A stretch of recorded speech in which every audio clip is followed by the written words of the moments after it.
हम genetically modified crop की बात कर रहे थे जिसे कि ट्रांसजेनिक क्रॉप के भी नाम से जाना जाता है। हमने पहले बीटी कॉटन के बारे में पढ़ा। अब हम बात करते हैं बीटी ब्रिंजाल के बारे में। तो ये भी एक तरीके का ट्रांसजेनिक ब्रिंजाल है जिसे कि सॉइल बैक्टीरियम बैसिलस थुरिंजिएंसिस से एक क्रिस्टल प्रोटीन जीन को कई ब्रिंजाल कल्टीवर के जीनोम के अंदर इंसर्ट कर कर बनाया जाता है। ब्रिंजाल यानी बैगन का एक जेनेटिकली मॉडिफाइड वेराइटी को बनाना। अक्सर कर क्या होता है कि फसलों में कीड़े लग जाते हैं, पेस्ट या इंसेक्ट की वजह से फसल बर्बाद हो जाती है। तो एक फसल के जीनोम में कुछ तरीके का मॉडिफिकेशन या बदलाव कर कर उसे पेस्ट रेजिस्टेंट बनाना, इंसेक्ट रेजिस्टेंट बनाने के लिए ही ट्रांसजेनिक या जेनेटिकली मॉडिफाइड क्रॉप को डेवलप किया जाता है। यहाँ पे जो बीटी है, बीटी का मतलब है बैसिलस थुरिंजिएंसिस, जो एक तरीके का सॉइल में पाए जाने वाला बैक्टीरिया होता है। इससे क्या होता है कि बैंगन को लेपिडोप्टेरॉन इंसेक्ट से रेजिस्टेंस मिलता है, यानी ये इंसेक्ट इस बैंगन को फिर बर्बाद नहीं कर पाता है। खास तौर से एक खास तरीके का पेस्ट होता है जिसे हम लोग brinjal fruit and shoot border भी कहते हैं, BFST कहते हैं, जो कि एक ऐसा पेस्ट है जो कि लगभग 30 से 50% ब्रिंजाल क्रॉप को प्रभावित करता है और उसकी यील्ड को, उपज को काफ़ी ज़्यादा कम कर देता है।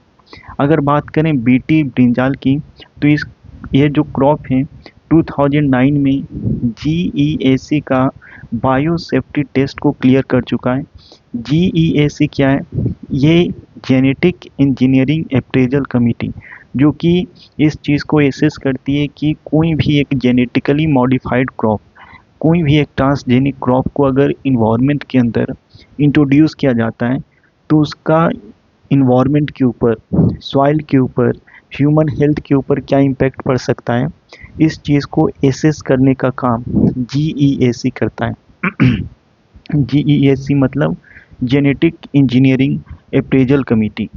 लेकिन इस जेनेटिकली मॉडिफाइड क्रॉप के खिलाफ काफ़ी प्रोटेस्ट हुए। इन्वायरमेंट एक्टिविस्ट ने कहा कि इसे इन्वायरमेंट में रिलीज़ करने में कुछ कंसर्न है और 2010 में एक मोराटोरियम, एक बैन को डिक्लेयर किया गया इस फसल के ऊपर। हालांकि पंजाब और हरियाणा जैसे स्टेट में इलीगल बीटी ब्रिंजाल कल्टीवेशन के कुछ केसेस देखने को मिले हैं, जहाँ पे किसान इलीगली बीटी ब्रिंजाल क्रॉप को खेती में इस्तेमाल करते हैं, उसकी खेती करते हैं। तो यहाँ पे हमें ये समझना चाहिए कि जेनेटिकली मॉडिफाइड क्रॉप को इन्वायरमेंट में इंट्रोड्यूस करने के क्या कोई नुकसान है। अगर नुकसान है तो उसको एसेस किया जाए, इन्वायरमेंट इम्पैक्ट असेसमेंट किया जाए और इसके बाद ही उसे एक्सपेरिमेंटल बेसिस पर भी एग्रीकल्चरल क्रॉप में इंट्रोड्यूस किया जाए। आगे बात करते हैं GM मस्टर्ड की। तो सरसों में भी जेनेटिक मॉडिफिकेशन किए गए। धारा मस्टर्ड हाइब्रिड 11, ये सरसों का एक जेनेटिकली मॉडिफाइड वैरायटी है जिसे कि दिल्ली यूनिवर्सिटी के Centre for Genetic Manipulation of Crop Plant के द्वारा डेवलप किया गया। इस पूरे प्रोजेक्ट में Department of Biotechnology, Ministry of Science and Tech ने भी फंडिंग करी। अगर बात करें GM मस्टर्ड की, तो ये एक हर्बिसाइड टॉलरेंट क्रॉप है। हर्बिसाइड कहने का मतलब क्या होता है? हर्बिसाइड एक ऐसा केमिकल सब्सटेंस होता है जिसका इस्तेमाल खेत में अनवांटेड प्लांट के ग्रोथ को रोकने के लिए किया जाता है। अनवांटेड प्लांट को बीड या फिर खरपतवार भी कहा जाता है, जो कि प्लांट के ग्रोथ को निगेटिवली प्रभावित करता है, क्रॉप के यील्ड को कम कर देता है। तो इसकी वजह से किसान को काफ़ी ज़्यादा नुकसान का सामना करना पड़ता है। तो अगर एक ऐसा क्रॉप जो कि हर्बिसाइड टॉलरेंट हो, यानी उस पे बीड का इम्पैक्ट ना हो, तो वो एग्री यील्ड को काफ़ी ज़्यादा बढ़ा सकता है। इसे 3 जीन का इस्तेमाल कर डेवलप किया गया है, वर्नेस, वस्टर और बार। और इसे अलग अलग तरीके के बैक्टीरियम से बनाया गया है। बैसिलस एमिलोलिक्यूफेसिन वार्निश और वस्तर की वजह से क्रॉस पॉलिनेशन संभव हो पाता है, हाइब्रिडाइजेशन संभव हो पाता है। अगर बात करें सरसों की, तो सरसों मुख्य तौर से एक तरीके का सेल्फ पॉलिनेटिंग प्लांट होता है। एक ऐसा प्लांट होता है जहाँ पे क्रॉस पॉलिनेशन की बजाय सेल्फ पॉलिनेशन के माध्यम से ही इसकी पॉपुलेशन बढ़ती है और ये ग्रो करता है, क्योंकि यहाँ पे इंडिविजुअल फ्लावर के अंदर मेल और फीमेल रिप्रोडक्टिव ऑर्गन दोनों ही पाए जाते हैं। इसी वजह से ये सेल्फ पॉलिनेटिंग होता है। लेकिन जेनेटिक मॉडिफिकेशन कर कर इसको क्रॉस पॉलिनेशन और हाइब्रिडाइजेशन के लायक बनाया जाता है, 3 अलग अलग जीन को इंट्रोड्यूस कर कर, जिससे कि ये हर्बिसाइड रेजिस्टेंट बन सकें। अगर बात करें बर्नीज की, बस्तर की, तो ये प्लांट को मेल स्टेरिलिटी देता है, जिस प्लांट के अंदर इस बर्नीज को इंसर्ट किया जाता है। बस्तर की बात करें तो ये फर्टिलिटी को रिस्टोर करता है और फर्टाइल हाइब्रिड प्लांट और सीड को प्रोड्यूस करने में मदद करता है। जो तीसरा है जीन बार, ये एक तरीके के एंजाइम को बनाता है जिसे कि पैट कहा जाता है। ये पैट जो है ये प्लांट में ग्लूफोसिनेट टॉलरेंस के लिए जिम्मेदार होता है। तो सिंपल सा बात है, जेनेटिकली मॉडिफाइड क्रॉप को बनाने का उद्देश्य है कि हर्बिसाइड, अलग अलग तरीके के पेस्ट, इंसेक्ट से उसे प्रोटेक्ट करना। तो जीएम मस्टर्ड, सरसों की इस ट्रांसजेनिक वैरायटी का क्या कुछ एडवांटेज है? लोकल क्रॉप डेवलपर आसानी से हाइब्रिड मस्टर्ड के अलग अलग वैरायटी को डेवलप कर सकते हैं जीएम कॉटन की तरह, और इसके अंदर पेस्ट रेजिस्टेंस की क्वालिटी होती है, जिसकी वजह से फसल की जो उपज है, जो यील्ड है, वो बेहतर होती है और इसकी वजह से किसान को फिर फ़ायदा होता है। एडिबल ऑयल के लिए, वेजिटेबल ऑयल के लिए इंडिया इंपोर्ट के ऊपर काफ़ी ज़्यादा निर्भर है। जब हम बाहर के देशों से इंपोर्ट करते हैं तो हमारे देश से फॉरेन करेंसी बाहर जाता है। अब अगर हम देश के अंदर एक बेहतर सरसों की वैरायटी को डेवलप कर पाते हैं और उसे बहुत बड़े स्केल पे खेतों में इम्प्लीमेंट करते हैं, एग्जीक्यूट करते हैं, तो इंपोर्ट के ऊपर हमें निर्भर नहीं होना पड़ेगा। और इससे क्या होगा, हमारा जो देश है वो मस्टर्ड के कल्टीवेशन, प्रोडक्शन और कंजम्पशन में सेल्फ सफिशिएंट बन पाएगा। आगे बात करते हैं बोलगार्ड सेकेंड टेक्नोलॉजी के बारे में। इसके रिगार्डिंग यूपीएससी में एक सवाल भी पूछा गया है। तो इसके अंदर सुपीरियर डबल जीन टेक्नोलॉजी होता है, क्राई 1AC और क्राई 2AB, जो कि बॉलवॉर्म और स्पोडोप्टेरा कैटरपिलर से प्रोटेक्शन प्रोवाइड करता है प्लांट को। क्या होता है कि जो कॉटन का प्लांट होता है उसमें कुछ तरीके के कीड़े लग जाते हैं, इंसेक्ट लग जाते हैं, जिसकी वजह से जो कॉटन बॉल है वो ख़राब हो जाता है और कॉटन का जो यील्ड है वो काफ़ी ज़्यादा कम जाता है। इसकी वजह से महाराष्ट्र और दक्कन ट्रैप में जो कॉटन प्रोड्यूसिंग एरिया है वहाँ पे किसानों को काफ़ी नुकसान का सामना करना पड़ता है और इसकी वजह से महाराष्ट्र और कर्नाटका में फार्मर सुसाइड के कई केसेस देखने को मिलते हैं, जहाँ पे किसान डेब्ट ट्रैप में फंस जाता है। जब खेती करनी होती है तो किसान को एग्रीकल्चरल इनपुट को खरीदने के लिए इनफॉर्मल सोर्सेज से पैसा लोन पे लेना पड़ता है, हाई रेट ऑफ इंटरेस्ट पे।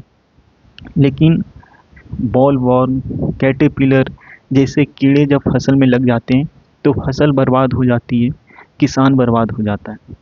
तो बोलगार्ड सेकेंड टेक्नोलॉजी इसी का एक इफ़ेक्टिव सॉल्यूशन है कि इंसेक्ट से, कैटरपिलर से कॉटन बॉल को प्रोटेक्ट करना।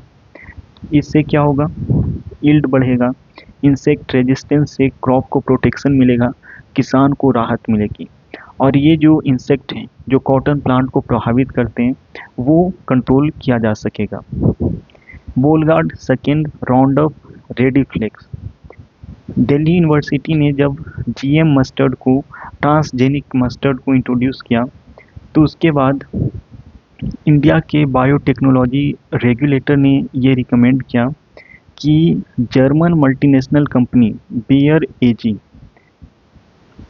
के जेनेटिकली मॉडिफाइड कॉटन को भी इन्वायरमेंट में रिलीज किया जाए, जिससे फार्मर को हर्बिसाइड ग्लाइफॉस्फेट को स्प्रे करने की अनुमति दी गई। ग्लाइफॉस्फेट क्या होता है? ग्लाइफॉस्फेट एक तरीके का हर्बिसाइड है, एक तरीके का क्रॉप डेसिकेंट है। हर्बिसाइड यानी जो बीड को, अनवांटेड प्लांट को मार देने का काम करे। क्रॉप डेसिकेंट क्या होता है? क्रॉप डेसिकेंट एक तरीके का केमिकल एजेंट होता है जिसे कि फसल के काटने से पहले प्लांट के ऊपर छिड़का जाता है। क्या होता है, जब फसल खेत में खड़ा होता है, जो स्टैंडिंग क्रॉप होता है, उसमें कुछ क्रॉप राइप कर गया यानी पूरी तरीके से पक गया, वो काटने के लायक हो गया। लेकिन कुछ जो प्लांट हैं वो पूरी तरीके से नहीं पका, वो अभी तक हरा है, उसके जो सेरल है वो अभी ग्रीन है, तो इसे तो काटा नहीं जा सकता क्योंकि ये अभी पूरी तरीके से पका नहीं। तो क्या होता है, क्रॉप डेसिकेंट को, ग्लाइफॉस्फेट को जब फसल के ऊपर छिड़का जाता है तो इससे ये जो ग्रीन प्लांट है वो काफ़ी तेज़ी के साथ ड्राइव कर जाता है और इससे एक ही समय पे जो भी हार्वेस्ट है उसे हम कर पाते हैं। और इससे किसान को फ़ायदा होता है कि उन्हें ज़्यादा देर तक इंतज़ार नहीं करना पड़ता है। तो क्रॉप डेसिकेंट हार्वेस्ट से पहले, फसल की कटाई से पहले फसल के ऊपर छिड़का जाता है ताकि जो ग्रीन टिश्यू है उसे राइप करने में, पकने में मदद कर सके। तो यहाँ पे क्या होगा कि ये जो ग्लाइफॉस्फेट है वो यही काम करता है, ये बीड को मारता है, खास तौर से एनुअल ब्रॉड लीफ बीड और घास को मार देता है। मुख्य तौर से टी प्लांटेशन में इसका इस्तेमाल किया जाता है हर्बिसाइड को कंट्रोल करने के लिए। इसका इस्तेमाल नॉन क्रॉप एरिया के ऊपर भी किया जाता है अनवांटेड ग्रोथ को कंट्रोल करने के लिए। नॉन क्रॉप एरिया मतलब ऐसे इलाके जहाँ पे फसल को नहीं उगाया गया, जहाँ पे घास है, श्रब्स हैं, झाड़ी है, तो उसको मारना है, उसको ख़त्म करना है। तो आम तौर पे क्या किया जाता है, ग्लाइफॉस्फेट को छिड़क दिया जाता है, तो जो बीड्स हैं, जो अनवांटेड प्लांट हैं वो मर जाते हैं। तो यहाँ पे ये जो BG सेकेंड RRF कॉटन, ये ऑलरेडी बायोसेफ्टी रिसर्च से गुजर चुका है, फील्ड ट्रायल हो चुकी है। इसे जर्मन मल्टीनेशनल कंपनी बेयर एजी के द्वारा बनाया गया। ये जो मॉडिफाइड कॉटन का क्रॉप है, इसमें 3 एलियन जीन पाए जाते हैं। एलियन जीन कहने का मतलब इसे बाहर से इस कॉटन के अंदर इंट्रोड्यूस किया गया है, और वो 3 एलियन जीन है CRY1AC, CRY2AB, CP4 EPSPS और भी दूसरे तरीके के। इसका नाम याद रखना हमारे लिए इम्पोर्टेंट नहीं है, हमें केवल ये समझना चाहिए कि जो मॉडिफाइड कॉटन है इसका इस्तेमाल इसलिए करना होगा ताकि हर्बिसाइड रेजिस्टेंट क्रॉप को खेतों में इंट्रोड्यूस किया जा सके, और ये इसके लिए हमें बाहर से ग्लाइफॉस्फेट को फसल में छिड़कने की भी ज़रूरत नहीं होगी। ग्लाइफॉस्फेट को नॉर्मल कॉटन पे अप्लाई नहीं किया जा सकता क्योंकि ये जो ग्लाइफॉस्फेट है वो फसल और बीड के बीच में अंतर नहीं कर पाता। आम तौर पे खेत में अगर कॉटन का पौधा उगा है तो वहाँ पे हम बीड को मारने के लिए, अनवांटेड ग्रोथ को ख़त्म करने के लिए ग्लाइफॉस्फेट को छिड़क नहीं सकते, क्योंकि ग्लाइफॉस्फेट बीड को तो मारता ही है, उसके साथ साथ मेन क्रॉप को यानी कॉटन के प्लांट को भी मार देता है, क्योंकि ये क्रॉप और बीड के बीच में अंतर नहीं कर पाता। बीटी रबर की बात करें तो ये रबर का एक ट्रांसजेनिक या फिर जेनेटिकली मॉडिफाइड फॉर्म है। गुवाहाटी के आउटस्कर्ट में, बाहरी इलाके में, एक रबर बोर्ड रिसर्च ने, जो कि दुनिया का पहला जेनेटिकली मॉडिफाइड रबर प्लांट को सपोर्ट कर रहा है, नॉर्थ ईस्ट में क्लाइमेटिक कंडीशन को ध्यान में रखते हुए।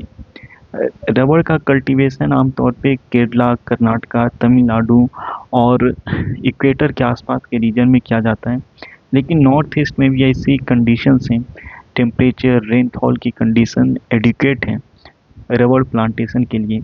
तो वहाँ पे जो क्लाइमेटिक कंडीशंस हैं उसको सूट कर सके, ऐसा जीएम रबर प्लांट को इसने डेवलप किया है।